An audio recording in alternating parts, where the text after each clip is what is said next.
Welcome to Anchored by the Word, a podcast ministry of Westlake Baptist Church in Moneta, Virginia. With your host, Pastor Justin Watkins. Hello and welcome to this week's edition of Anchored by the Word. We're excited and delighted to have you joining us this week as always. Now joining me this week is our elder in training, our church planter to be, Josh Davis. Welcome back, Josh. Yeah, it's good to be back. It's been a while. It has been, and I know there's been a lot going on for you and your family as you're getting ready to head out into El Paso. 58 days, is that correct? 58 sounds right. All right. So I also know that you guys have been doing a 72 days of prayer for El Paso, and obviously it started a while ago, 2 weeks ago, in fact. But if people wanted to follow along and even participate in that, where could they go to get more information, including your prayer prompts? Yeah, so basically what's happening is every day we're just finding different things that connect to the city of El Paso and to Scripture. So, for example, on the second day of it was day 71, we were praying for the local government because the number 71 went alongside with the government of Israel, right? So you had the 70 members of the Sanhedrin and the one leader, so it was 71 local government. So we were just praying for the local government. One day we were praying for a bus line that was in the area where we're going to be ministering, but we're basically just doing it every day on Facebook. So if you were to join our Facebook group, it's Davis Family Church Planting Journey. I can make sure that link is in the show notes of this episode, or you can just send me an email to borderlandsfbc@gmail.com. I can send you the link directly for our Facebook group, and we'll be able to get you just join on, and you'll see actually what we're doing, what we're praying for each day. Okay. And we'll make sure that that link is in this week's show notes. That way, anybody who's listening, they can go ahead and listen to it. But, you and I are sitting here on a bitterly cold, at least by Virginia standards, For sure. and my old age. It's Monday morning as we're recording. We're both waiting. The national championship game in college football is going to be played tonight. Indiana versus Miami. I know I'm hoping to get all my work kind of wrapped up, get home, and sit down and watch it. I would like to say I'm going to watch the entire game, but I've had a habit here recently of falling asleep somewhere in the third quarter. Old age is getting me. But who you got winning tonight? Man, I really like Curt Cignetti as a coach. I think he's a fantastic coach, probably the best coach in college football right now since Nick Saban retired. So for once, my head and my heart is saying the same thing. I've got Indiana, and Okay. I'm just probably by 10 at least. I really, really want to see Indiana win it simply because I am a born, bred, diehard Virginia Tech fan, and that means I dislike Miami very strongly, dating back to the Big East days. So to the same end, I mean, I am a Florida State fan through and through. Of course, I'm a Florida State fan because I hate Virginia Tech, and Florida State stomped Tech in the national championship game back in '99. Chris Weinke and Peter Warwick and those guys. I remember that very well. But, so I love Florida State, and just knowing how many times Miami historically has stopped FSU from having a chance at a natty, I can't stand Miami. So this is what I'm going to say. I want to see Indiana win it. However, I have watched this Miami team ever since they got into the playoffs. And I hate to put it this way, but sometimes you just look and go, all right, this might be a team of destiny. Like all the breaks, like my personal feeling, Miami shouldn't have even gotten into this game, into the playoffs, but here they are. And now they took out Ohio State. I know that's kind of a point of contention for our dear Chris. Every time I see Chris, I ask him how Ohio State did in their most recent game, just to yank his chain a little bit. I'm not going to be surprised if Miami wins, but for tonight, I believe everybody outside of the state of Florida is saying go Hoosiers. Specifically South Florida. True. I guarantee you all my cousins in North Florida do not want Miami to win. That's a fair statement. So, I think it's a good place for you and I to transition to what we want to talk about this week. And it kind of piggybacks on what Diane and I were discussing last week, and that is learning to not be controlled by our emotions. College football can bring out the best in people, but man, it can bring out some really harsh reactions as well because our emotions tend to run hot. So this week we want to talk about anger. If I was to ask you, our audience, is it ever okay to get angry? How would you respond? I want you to think about it a little bit. I think most people, though, are going to go, yeah, we shouldn't get angry. But then what happens when we think that or say that is it heaps a lot of guilt on us, because the truth is we do get angry. Now, Josh, I'm going to let you lead this discussion in just a moment, but I want to give a little bit of an overview before we fully dive in. And I would say it's this: anger isn't the problem. It's how we express our anger and what gets us angry that is often our issue. Is that a fair statement? That is definitely a very succinct and fair. Well, that's what I hope for us to be able to prove this week. I know you've spent a lot of time the last couple of weeks teaching on this issue in our Sunday school, as you've been teaching it probably for the majority of it, probably the last 2, maybe 3 months now. Longer than that. I mean, probably 6 at this point. Okay. And, I wanted to make sure to give you a chance to teach on a regular basis, but also it helps me to focus more on the sermon. I think it makes things better for the church. We're walking through the book of James, so that's really where this topic has come from. So let's dive into it. All right. James 1, verses 19 and 20 say this: "Know this, my beloved brothers, let every person be quick to hear, slow to speak, slow to anger. For the anger of man does not produce the righteousness of God." James here, at least as I'm understanding, he doesn't say don't be angry. He just says we need to be slow to anger because it doesn't produce the righteousness of God. Josh, what's James getting at with these 2 verses? Well, it's really cool with James because, like you say, he's not saying to not get angry. We know that emotions are a good thing that God gave us. We know that happiness, sadness, fear, anger, all of these things we feel fundamentally are motivators, right? So the thing about anger is that there's 2 kinds of anger. And the great Renaissance theologian Thomas Aquinas, he described it as the anger from above and the anger from below. And these 2 are kind of held in tension. Mm. And what James is talking about here with the anger of man would be what Aquinas called the anger from below, and it does not produce the righteousness of God.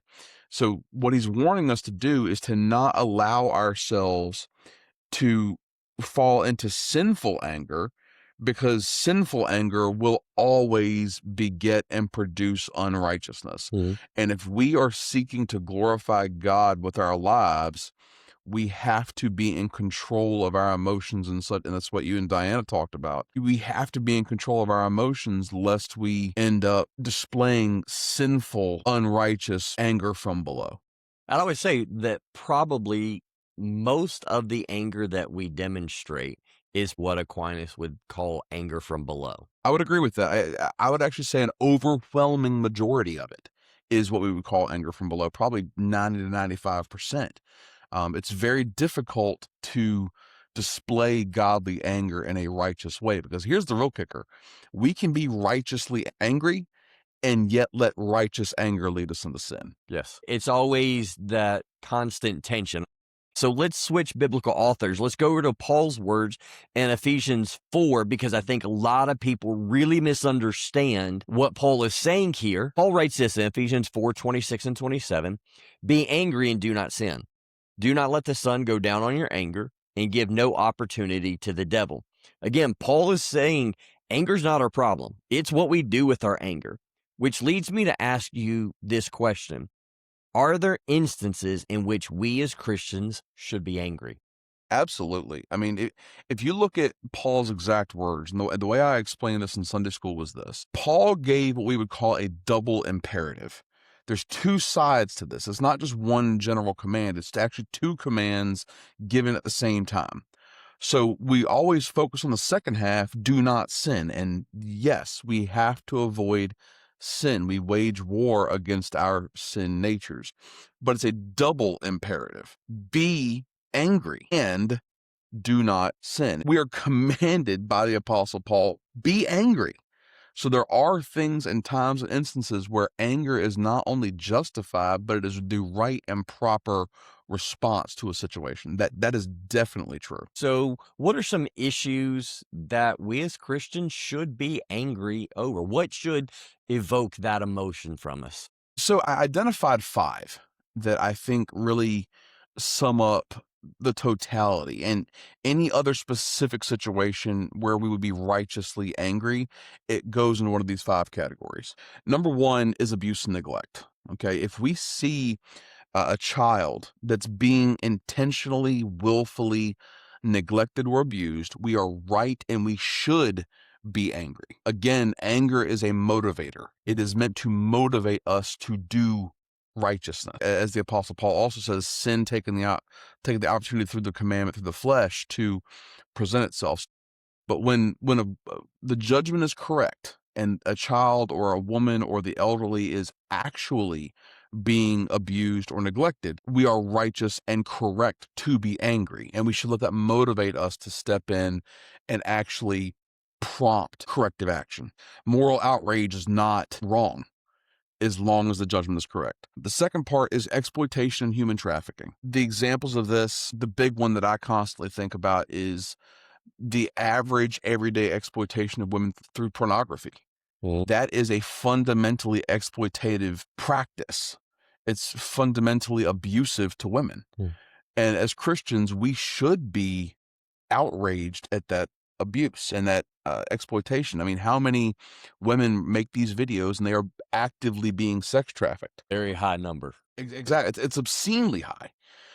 So if you are someone, and believe me, I'm not going to sit here and judge anyone. I myself have battled porn addiction. It's why I think our listeners have heard me say before that I was disqualified from ministry for a period of multiple years because of my own sin, and my sin was porn addiction. So I'm not sitting here judging, but what I am saying is that pornography consumption is a sin and it is fundamentally exploitative to the women that are on the screen. That should make us angry. Additionally, there's child abduction, child molestation, and again, abuse against the elderly. The third one is the violation of human rights and dignity. Any righteous person is going to be and should be angry at the face of corruption. When you see, whether it be the local government and state or national government being corrupt and behaving and dealing with situations in a corrupt manner, it should upset us because we understand that governments get their authority from God. And if they are misusing that authority, we as Christians should speak to power and say, hey, the authority you have belongs to God fundamentally, and you are misusing it. This is why I think a couple of weeks ago I mentioned that I think as Christians, we should be more involved in the political process, not less involved. This idea of, well, I'm going to, with this of me just staying in quote unquote my lane and focusing on the religious side of things. Frankly, that's exactly what the enemy wants us to do. He wants us to be passive when we should be more, I hate to use the word aggressive, but at least more active in this situation. Sure. Well, I mean, historically speaking, you and I are Baptists. I mean, historically speaking, just have always been very vocal towards that end, that we are involved and we should be involved. It's right to be involved because of a concept called sphere sovereignty. And we'll get to that probably a different podcast. That's a whole different podcast for a different week. Under the idea of sphere sovereignty, the church has the right to speak to the government. The government does not have the right to speak to the church. It's not a two-way street. Well, let's be honest. We as Baptists, we like to fight. There's that too. And we like potlucks. Yep. And Two things we're pro. like guns. True. But again, violation of human rights and dignity is, whether it be, the example that we always see is the George Floyd riots from a few years ago. Now, I am not condoning George Floyd riots. I'm not condoning rioting of any kind. There's Martin Luther King is a hero of mine. There is a way to protest, and the way he did it changed the world. Rioting and looting does not help in any way. However, there are legitimate questions to be had, and I'm the son of a cop. I know you're a chaplain for the sheriff's office.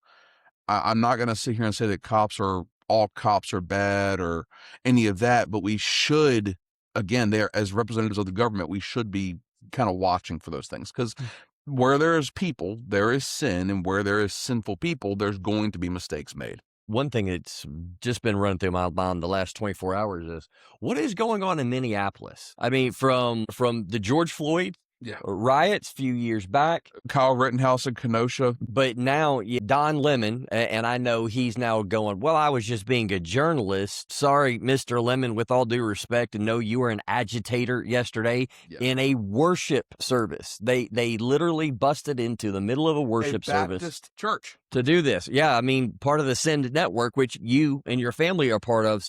What is in the water in Minneapolis? That's another question. Don't worry about it. Another podcast, another week. Yeah. But fundamentally, these issues, violations of human rights and dignity, and whether it be wife battering, just the common everyday stuff in your backyard. It doesn't have to be in Minneapolis, 1,500 miles away. It could be a woman who's being abused next door. Mhm. And that should cause us to be outraged. Number 4, and this is the one that I think we probably pass over as Christians too often. We fall into that, what Voddie Baucham called the 11th commandment, thou shalt be nice, and we forget the first 10 commandments. Anything that desecrates God's holiness, that should make us livid. Actually, there were 2 things that made Jesus himself angry most often. We'll get into that in a little bit. But the one thing that he got angry at most often was a desecration of God's holiness. He was legitimately angry at the defamation of God's glory in the temple. And he demonstrated that anger by flipping tables and driving the money changers out of the whip of cords because they were profaning sacred things. That should make us angry. Okay. And finally, there's a hardness of heart towards human suffering. Again, we'll get into this one as well. That's the other big one that we see Jesus getting angry at, is when the religious leaders, the Pharisees, would show a hardness of heart and just didn't care for people who were actively suffering. As Christians, we have a duty and a responsibility to try to serve those who need to be served. And if someone is suffering, we have a responsibility from our God, a commission from God, to try to help that. And so when we see people being cold or callous towards human suffering, we are right to be angry. It makes me think of what Jesus said there in the Mount Olivet discourse in Matthew 24. That the further we go and potentially the closer we get to his return, Jesus says that the love of many will grow cold. Right. It's that passive indifference, not just to religious things, but specifically human suffering. To that end, so my wife and I, Patricia and I, we used to work, and maybe I've told you this, I don't know, but we used to work in mental health. And so I was a DSP-3 for a period of 3 years. My wife did it a little bit longer than I. I've realized that it was just not the field for me because there was just too much going on, too many wrong things happening. I had to get out. But I remember there was one gentleman I worked with. He's since passed on, I learned, but he was born not mentally challenged whatsoever. But because of some situations that happened when he was a child, and the government getting involved, he actually got sent to the Central Virginia Training Center there in Madison Heights, Virginia. Of course, 20 minutes from my hometown. He went in not challenged, came out forcibly sterilized, and frankly diagnosed mentally retarded because of the abuse he underwent in that training center. I defy anybody to sit and speak to that sweet old man and not be angry on his behalf. You talk about the mental health field, and that's part of my role as a chaplain within the sheriff's office. And again, you're the son of a cop. You know the things that they see and deal with, and it's something that I'm very glad to see not only our sheriff in this county, but a lot of other sheriffs and police chiefs around the country of going, we need to step into this. We need to really dive into it and bring people who have some training and ability to talk about it, because dark humor and alcohol doesn't solve your problems. No, it doesn't, but that's typically the go-to. Exactly.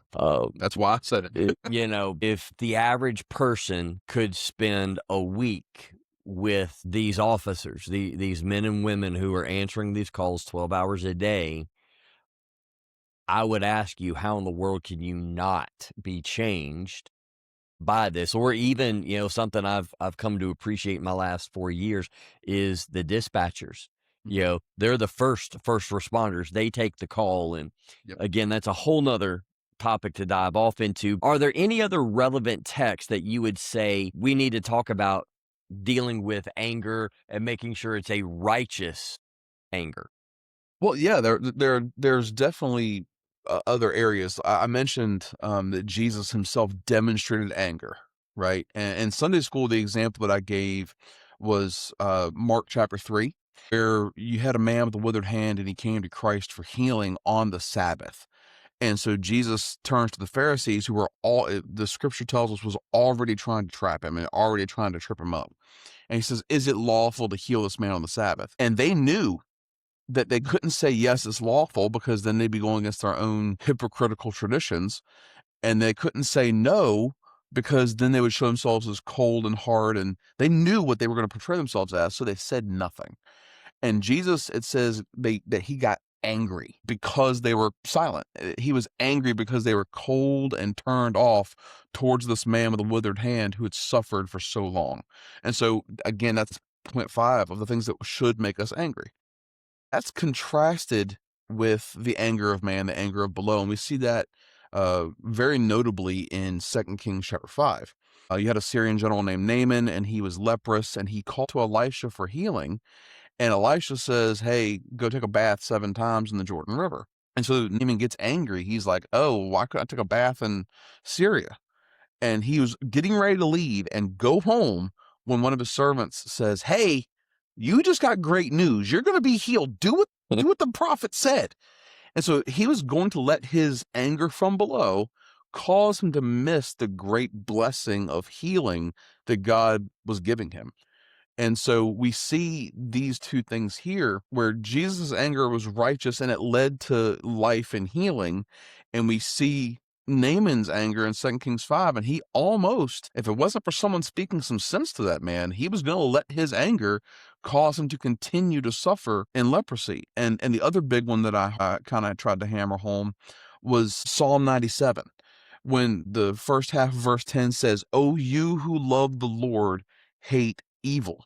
That's both an indicative and an imperative. If you truly love God, you're going to hate evil. If you don't hate evil, by contrast, you don't love God. But it's also saying, hey, you love the Lord, therefore you must hate evil.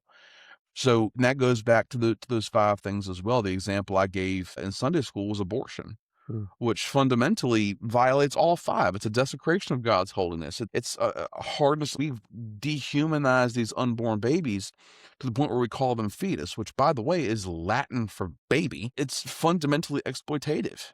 How many women have been human trafficked and forced to get an abortion because of the abuse that she underwent? On top of that, the parts of the baby being trafficked after that. That's a scandal that's been revealed in recent years.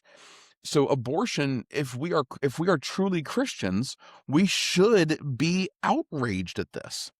And yet, and here's the part that really broke my heart, was that according to the PRRI American Values Atlas survey of 2024, so the most recent one, 78% of white American evangelicals, and I say white because we are white men and we attend a predominantly white church, 78% of white American evangelicals are not only are okay with abortion, but actively support it in at least some instances. This is definitely a topic that has now come front and center within the Commonwealth of Virginia, because we just inaugurated a new governor. Yep. And the state houses are already acting on this issue, amongst several others that should be tremendous concern from us as Christians. And I think we need to open our eyes and start paying attention to what's happening in the state. We tend to focus on it just in a national level, Right? But it's happening here in the state, but it's also happening here locally. There's talks of a 3rd abortion clinic being opened in the vicinity here. And the thing that breaks my heart, I mean, we already know this. There is a human trafficking problem in Southwest Virginia. The 81 corridor is a thoroughfare for human trafficking. How many women on multiple occasions have had to go to one of the 2 existing abortion clinics there in Roanoke that are having their children murdered and ripped from their bodies as a result of their own abuse? Absolutely. And I'm grateful. There's a ministry down in Roanoke called Street Ransom. Yeah. Same group that runs Straight Street, but Street Ransom specifically focuses on the human trafficking side. Yeah. So I would encourage any of our audience that is in and around the Roanoke area, check these guys out, pray for them, be supportive of them, because they are on the front lines of a topic that we really don't talk a whole lot about, Right. but we need to start paying attention to. And see, these responses, like praying for abortion abolition groups or even just pro-life groups, they're just trying to stem the tide a little bit. Those are good and proper responses. I'm shaking. I'm so angry right now because of how devastating this issue is. But at the same time, I'm not going out and bombing an abortion clinic. And that's where this issue of anger, we're praying and being intentional, giving money, supporting organizations like the one you just mentioned, or different organizations that are trying to push back on this issue. That is an appropriate way that our anger can motivate us to do something that's glorifying to God. We have to fight our sin. And that's when, getting back to the scriptural text, that's what James is warning against. That's what Paul was warning against. We cannot allow the sin that remains in my flesh to then turn my heart towards sin. Mm-hmm. It would be so easy to go physically assault somebody. It's way harder to pray for them. I think the other easy thing is to kind of turn a blind eye, go, well, that's a Roanoke issue, or Oh no, that's a Richmond issue, or whatever. We don't really understand. No, it's in our backyard. And even if it was just down in Roanoke, which is 30 minutes from us, that's still in our backyard. A lot of our people work there. I'm going to El Paso, which is one of the most blue cities. Like, everybody talks about Texas being a red state. Guess what? El Paso is a vibrantly blue, hard blue city. It is a major problem in El Paso. People would jump across that line to New Mexico, which is right there, to go get abortions. There is a real crisis where we as Christians have a chance to speak life to these women and say, hey, you don't have to do this. Which then brings in, of course, and we're jumping way out of topics, but don't we always? Always. Whenever I'm here. It's the ADHD in both of us. But it then brings in the conversation of adoption. Yeah. And I've preached multiple times, not only against abortion, but specifically as Christians. I love adoption. If I am going to be against abortion in all situations and circumstances, and I think we also have to be willing to go, I will adopt these children. We will also do more to help these young women specifically, and even the young men that want to be a part of the process and the baby's life. We need to do more to help them. That's one way that our anger can motivate us to do something good. Yes. But to just simply condemn a young woman for an abortion without then acting to do something different or help her is, to me, crossing over into unrighteous anger. I completely agree. And I mean, to that end, I mean, abortion is such an easy boogeyman, I guess I'll say, even though it's not, it's real. But it's so easy for us as Christians to say, yeah, abortion, and just look at that. We all have such a visceral reaction, either for or against. Sure. But I mentioned this in Sunday school yesterday. There's a woman I know her very well. Her son is one of my closest friends. And prior to my friend's birth, so this is back in the 80s, she got pregnant. She was not ready to be a mom. She had an abortion. She is the most staunch pro-life person I know, but she has bought homes, and without help from outside ministry, she has bought houses and put women in them for the specific purpose of saying, hey, I'll give you a house to live in if you will just not do this thing.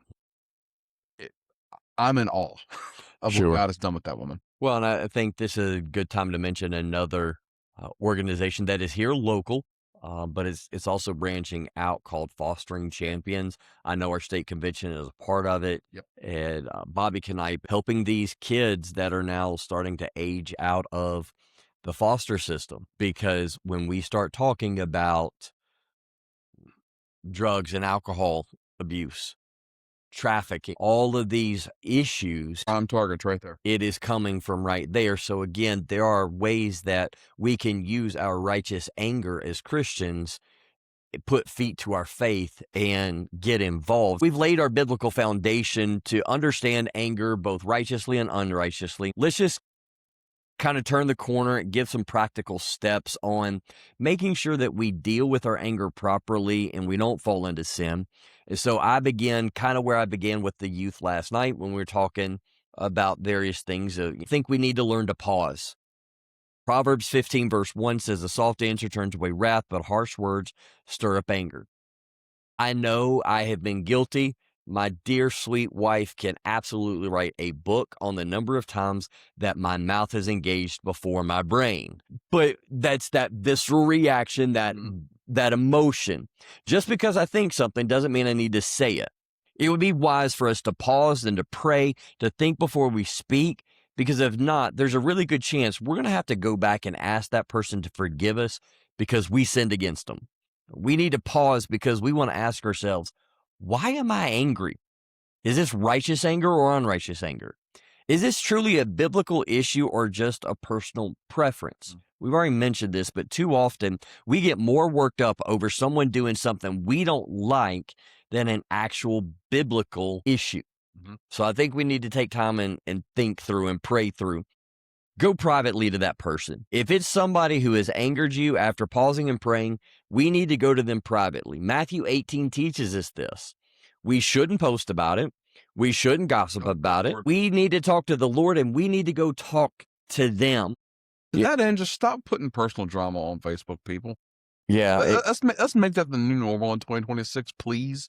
Good luck. The last thing I would say was once we have asked and answered the questions, why am I angry? Is it righteous or unrighteous? If it's righteous anger, we need to do something. If we're righteously angry, then we have to act accordingly. If we see something, do something. Now, again, it's only after we've prayed about it. But as discussed earlier, to turn a blind eye to something is sinful in and of itself.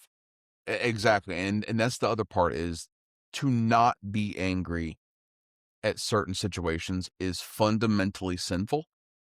I know there are people that are not going to want to hear that, but the fact of the matter is, for you to not be angry at something, you need to repent.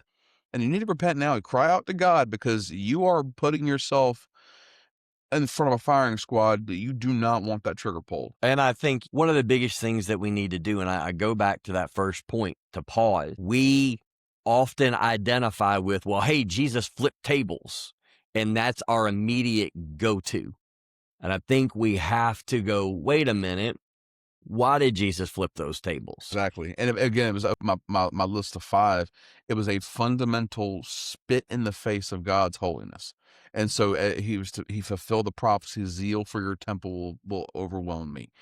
And yes, we should be zealous for the glory and holiness of God, but we're also not Jesus.